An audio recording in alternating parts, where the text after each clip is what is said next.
compañeros trabajadores.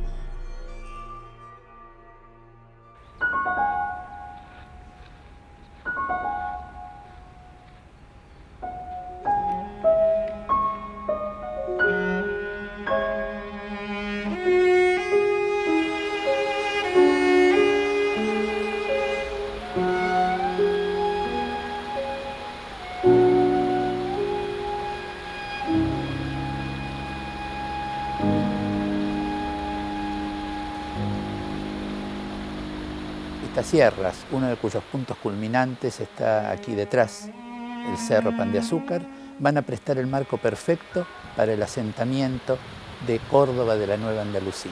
Un marco amable, protegido de los vientos, servido por aguas naturales que van a crear una situación especial para el asentamiento humano.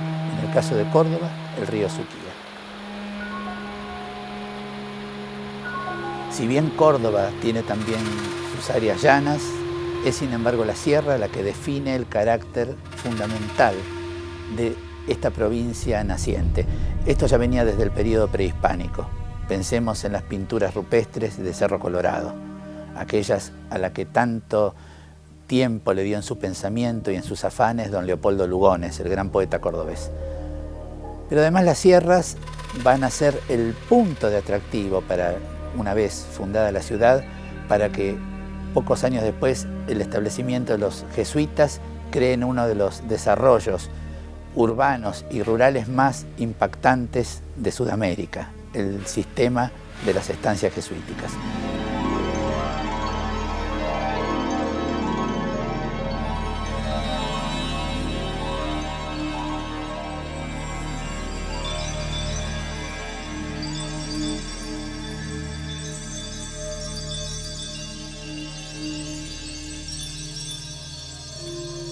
Las sierras constituyeron también un atractivo muy importante para los artistas, para los pintores y grandes artistas del país.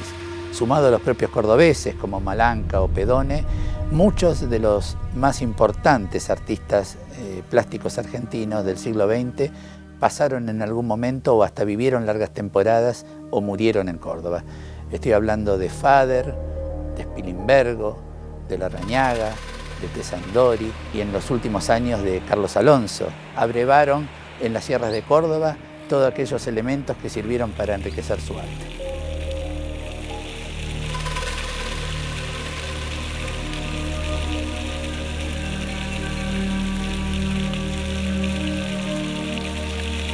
Córdoba posee un fuerte perfil propio en el terreno patrimonial. Como en el caso de Salta en el norte, Córdoba mantendrá durante buena parte del periodo colonial un puesto de privilegio por sobre la apartada Buenos Aires, proveniente de su ubicación sobre el antiguo camino real que conducía a la fastuosa corte de Lima. Además, las sierras que la rodeaban la proveían de materiales como la piedra, que permitían construcciones de una importancia y solidez desconocidas en las barrosas riberas del Plata.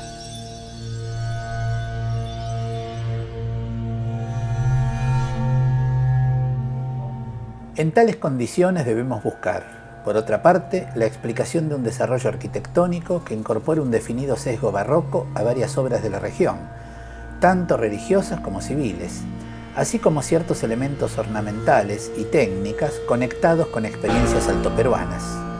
El esplendor de estas arquitecturas, unido a la muy temprana fundación de la universidad a inicios del siglo XVII, 200 años antes que la de Buenos Aires, dará a la ciudad legítimos motivos de distingo y de orgullo.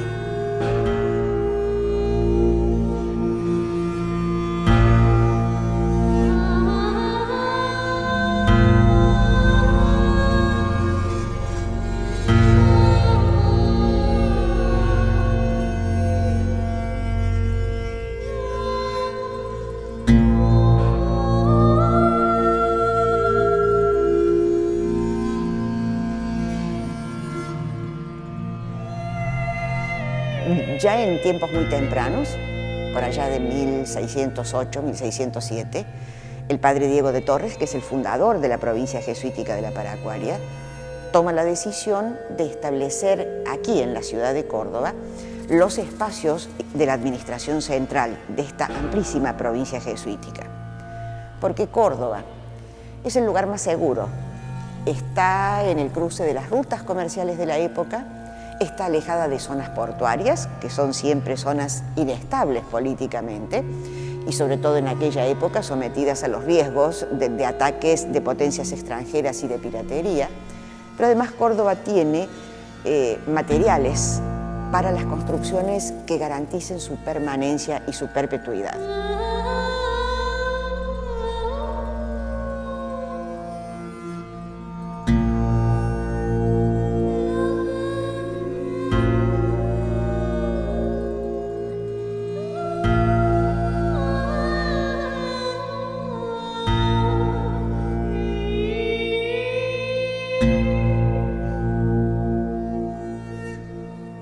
Pero además es aquí también donde se establece el único noviciado de la Paracuaria. Esto del noviciado no es un tema menor. La mayoría de los misioneros no vienen en su condición de sacerdotes, sino como estudiantes o como personas que recién están ingresando a la compañía. Y el espacio donde se forman como misioneros es este. Aquí es donde aprenden las lenguas de aquellos territorios a donde van a ir a misionar. Recordemos que en aquella época no se puede, y sobre todo dentro de la orden de la compañía, no se puede ir a misionar si no es en la lengua en la que hablan los indígenas de la región.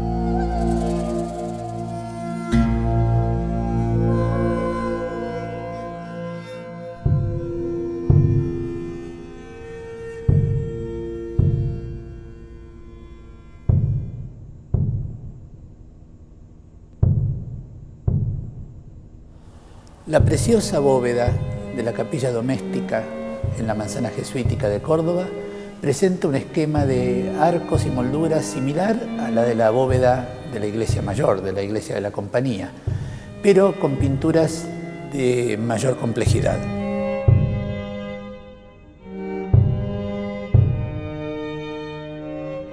La temática de estas pinturas es indudablemente mariana.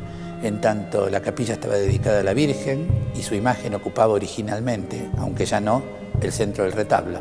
Se trata de unas elaboradas hojas de acanto en las bandas más anchas y también de unas cartelas que contienen las letanías de la Virgen. En la parte central del arco se destaca una imagen de la Virgen que está extendiendo su manto hacia ambos lados y protegiendo debajo de él a una serie de novicios de la Orden de la Compañía de Jesús.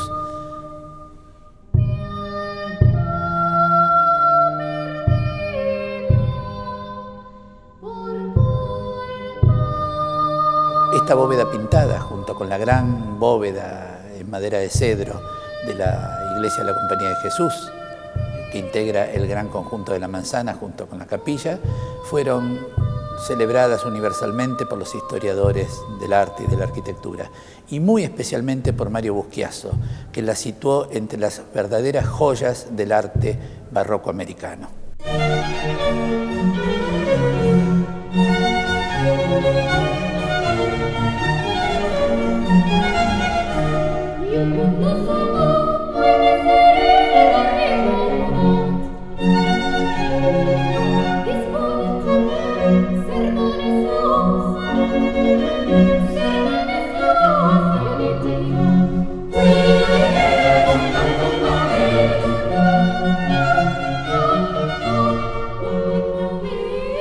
El retablo de la capilla doméstica constituye uno de los centros de más alto interés de este magnífico conjunto, que de algún modo podemos decir que es el de mayor importancia en el país respecto del arte jesuítico de los siglos XVII y XVIII. Se trata de un retablo típico del barroco sudamericano. Cada uno de los elementos arquitectónicos y ornamentales que lo componen han sido recubiertos con esta lámina de oro. Todo este conjunto, al cual también a veces se sumaban, además de la imaginería, espejos. ¿Cuál era el rol de estos espejos? Reflejar en forma múltiple la luz de los cirios y el movimiento de esta luz, creando efectos realmente magníficos de gran dramaticidad que eran propios de la expresión barroca.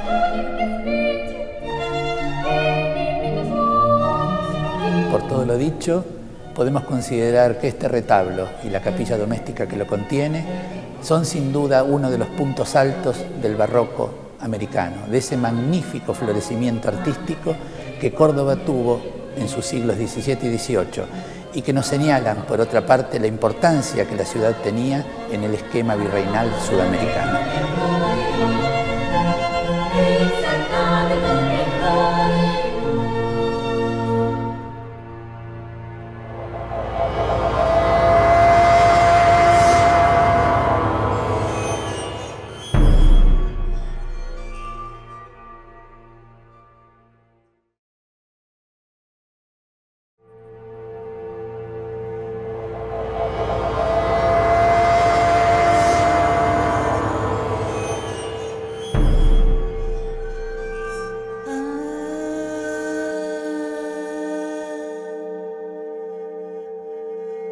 La magnífica iglesia de la Compañía de Jesús en Córdoba no solo es la más antigua del país, sino la de mayor rango artístico y constructivo, y una de las muy pocas de nuestro periodo colonial que merece situarse dentro de la esplendorosa nómina en la que los templos de México, Perú, Bolivia, Quito y Brasil llevan una indudable precedencia. En esta manzana, que hoy conocemos como la manzana jesuítica de Córdoba, está de alguna manera resumido el discurso y la historia de la América meridional y sobre todo la de nuestro país. Acá están los materiales centrales con los que se construía durante todo el periodo colonial: piedra, ladrillo, cal, arena, maderas. Están resumidos también aquí todos los recursos de mano de obra esclava.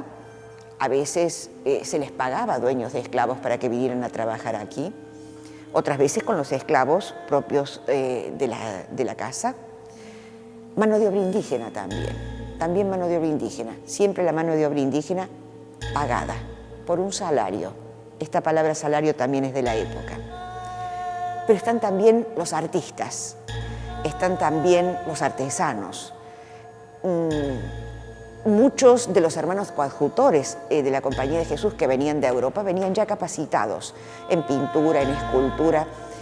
Nosotros tenemos siempre una expresión que decimos, y venían con sus rollitos y sus dibujos debajo del brazo. Los techos de la doméstica, de la capilla doméstica, los techos del templo mayor de la manzana están reflejando una tecnología de Philibert Delorme, que ya se conocía desde el siglo XVI en Europa, que había sido además aplicada en Francia. Eso es lo que se traslada aquí. Un hermano del sur de España, Bartolomé Cardeñoz, es el que pide el libro de este galo tan conocido en aquella época. Y con ese libro en la mano se comienzan a construir los techos cuando ya los muros han sido levantados con cal, piedra y arena. Obra realizada entre 1644 y 1671, su sólida fábrica, austera hasta el casi total renunciamiento ornamental, se apoya en la contundencia exterior de la piedra, reservando para el interior el lujo de una bóveda de cañón de madera de cedro que resuelve la cubierta echando mano a una asombrosa proeza técnica, similar a la empleada en la construcción de un casco náutico invertido.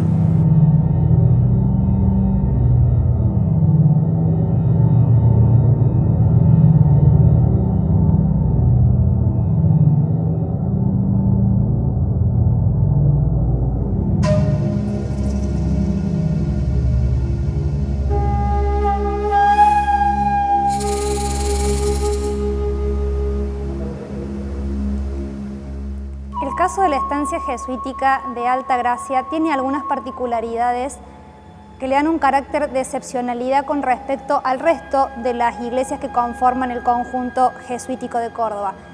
Si bien todas las iglesias poseen plantas de nave única, en el caso de Alta Gracia, en lugar de ser una iglesia con un transepto que cruza el espacio completamente, aparece una dilatación de los muros a la altura de la cúpula que hace que el espacio se lea de una manera totalmente distinta. Uno va ingresando a la iglesia y bajo la cúpula se produce esta gran dilatación espacial que se ve reforzada por la dilatación que produce la cúpula y una tensión hacia lo vertical, que tiene como punto de remate o como punto focal el gran retablo barroco color dorado que tracciona y hace de eje dentro de la espacialidad. La iglesia de la estancia jesuítica de Altagracia, obra de los hermanos jesuitas Blanqui, Primoli y Kraus, es el modelo más acabado en el Río de la Plata, que refiere a su vez al modelo canónico de la iglesia del Gesù en Roma, obra de Vignola. La fachada es una suerte de telón plano en el cual se recortan las aberturas y además se verifican muchos de los elementos propios del barroco americano. Se destacan claramente los pares de pilastras apareadas, los fuertes cornisamentos, los elementos mixtilíneos, es decir, aquellos que alternan formas curvas con rectas, los pináculos, todos aquellos aspectos ornamentales que hacen a las fachadas del barroco americano.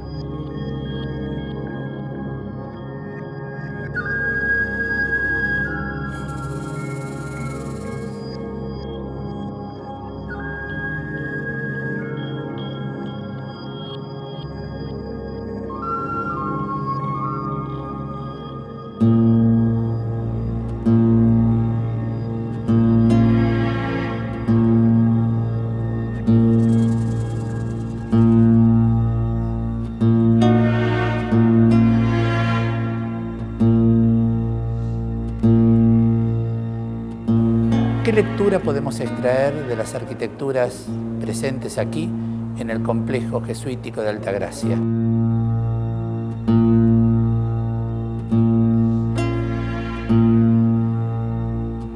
Siempre pensé que el rol de la Compañía de Jesús en América, esta es una opinión personal, me recordaba el de otras conquistas culturales y espirituales que, si bien no fueron consentidas, nunca una conquista es consentida plenamente por parte del conquistado, sí fueron menos violentas, menos agresivas, menos destructivas, menos disolventes.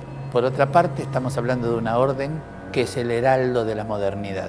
Respecto del hombre de la Edad Media, con un rol perfectamente regimentado, donde la idea del libre albedrío era la única idea de libertad que podía caber dentro de las reglas de la Iglesia, se está presentando una nueva forma de búsqueda de libertad.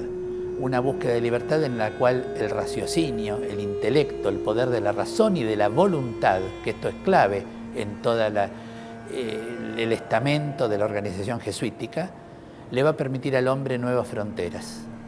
Fronteras en las cuales el dominio de la naturaleza por parte de la voluntad humana, por parte de la organización, por la sabia utilización de la técnica y fundamentalmente por el dominio de todo este proceso a partir del imperio de la razón, va a presentar una situación inédita en la cual el trabajo humano organizado comunitariamente, dirigido por los jesuitas, pero en los cuales la idea comunitaria es tan fuerte, va a presentar una relación inédita del hombre con la naturaleza, del hombre con el territorio y del trabajo, de la valorización del trabajo.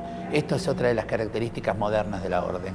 Estamos acá frente a una situación en la cual el trabajo es un tema colectivo, donde hay una pirámide organizacional y una pirámide jerárquica, pero en la cual el valor que tiene el trabajo y la voluntad para desarrollarlo y las normativas en las cuales ese trabajo se genera y se desarrolla en comunidad están colocadas en un lugar absolutamente inexplorado de la experiencia humana en una situación de conquista y en una situación de coloniaje como el americano.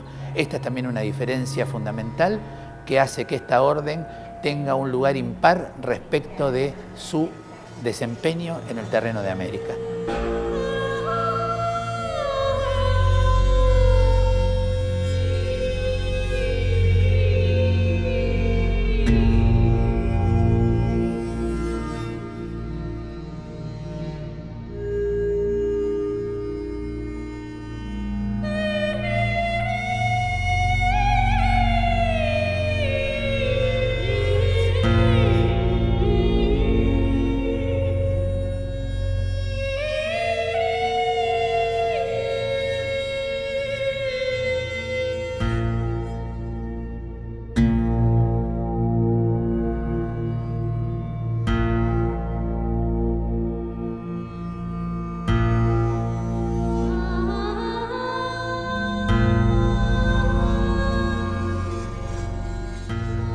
La iglesia y monasterio de San José de Carmelitas Descalzas es uno de los monumentos más importantes del centro histórico colonial de Córdoba. La silueta de su magnífica fachada se destaca en el conjunto que forma con las torres y el cimborrio de la catedral, situadas por detrás de ella.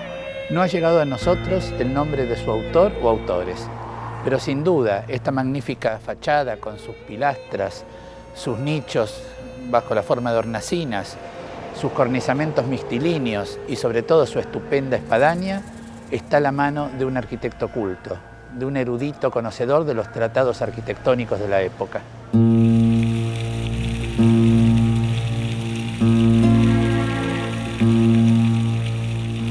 La magnífica Catedral de Córdoba, uno de los templos más espléndidos del periodo colonial en la América del Sur, sigue los lineamientos de lo que era en aquel momento el modelo para muchas de las construcciones religiosas de la región. Estamos hablando de la Iglesia del Gesù en Roma, obra de Vignola.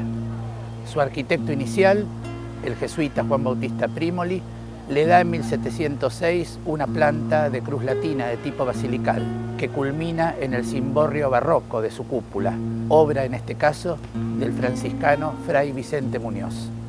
Lo que impresiona sobre todo en Córdoba es la inmensa masa edificada, una masa contundente en la cual el cimborrio barroco de la cúpula corona el conjunto, la composición. Pero esta composición magistral no se limita al barroco, sino que incluye en una etapa posterior, concretamente en 1729, una fachada de lineamientos neoclásicos debida al gran constructor del 18 de nuestro periodo colonial, el jesuita Andrés Blanqui, autor también, entre muchos otros templos y edificios, de la Iglesia del Pilar en Buenos Aires.